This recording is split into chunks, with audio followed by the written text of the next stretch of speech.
సిరిసిల్ల నేత కళాకారుడు వెల్ది హరిప్రసాద్ చేనేత మగ్గంపై ఆంధ్రప్రదేశ్ డిప్యూటీ సీఎం జ్ఞాపికను తయారు చేసిన కళను చూసి అమెరికాలోని అట్లాంటాకు చెందిన పవన్ కళ్యాణ్ అభిమానుడు తన చేనేత కళను చూసి పవన్ కళ్యాణ్కు చేనేత మగ్గంపై నేసిన వస్త్రాలు తయారు చేస్తున్నారు. 5 నుండి 6 లక్షల విలువ గల చేనేత వస్త్రాలు తయారు చేయమని ఆర్డర్ ఇవ్వగా ఆర్డర్ తీసుకున్న హరిప్రసాద్ దంపతులు దాదాపు 25 రోజులు శ్రమించి ఆంధ్రప్రదేశ్ డిప్యూటీ సీఎం పవన్ కళ్యాణ్కు ఇచ్చే డ్రెస్సులు నేసి వారికి పంపడం జరిగింది. ఇరువురి దంపతులు 25 రోజుల పాటు శ్రమించి నేశారు. ఇందులో వార్పు కాటన్ 100 నెంబర్ దారం లడీలుగా తీసుకుని వారు తయారు చేసుకుని 100% లెనిన్ ఉపయోగించి పేకమాలను రాట్నంతో ఊసలపై చుట్టించిన కండలను హరి చేనేత మగ్గం పైన నేశాడు. ఇక జనసేన లోగోకు పట్టుదారం రెడ్ అలాగే బ్లాక్ కలర్ ఉపయోగించి లోగో అయిపోయే వరకు పూర్తిగా చేతులతో ఈ దారాలు పెట్టి నేశాడు. ఇదంతా ఒక షర్ట్ చేయడానికి 15 రోజులు టైం పట్టింది.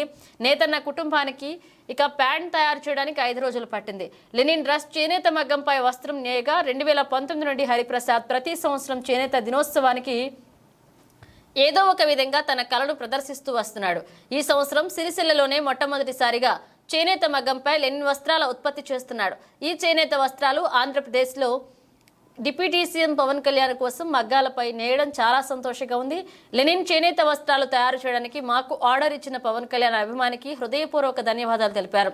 హరిప్రసాద్ గతంలో కూడా G20 లోగో నేసి దేశ ప్రధాని నరేంద్ర మోదీ మనల్ని కూడా పొందినవాడు. దేశ ప్రధాని నరేంద్ర మోదీ 3వసారి ప్రమాణ స్వీకారానికి సామాన్య నేత కార్మికుడైన హరిప్రసాద్కు ఆహ్వానం రాగా ఢిల్లీకి వెళ్ళొచ్చారు.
ఉంటాయి